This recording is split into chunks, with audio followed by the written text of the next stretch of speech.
মা বললো গয়া, আমি শুনলাম গোয়া। এই মানা, তোর জামা কাপড় সব ভালো করে গুছিয়ে নে, আমরা পরশুদিন গোয়ায় যাব।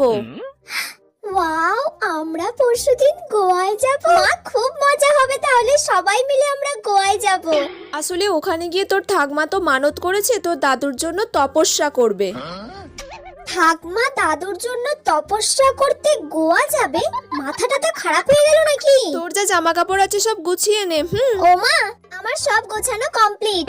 বাবা, গোছানো হয়ে গেল এক্ষুনি? কি কি জামা কাপড় নিলি? 3টে ওয়ান পিস নিয়েছি, 2টো শর্টস নিয়েছি, ব্যাস এইগুলোই নিয়েছি।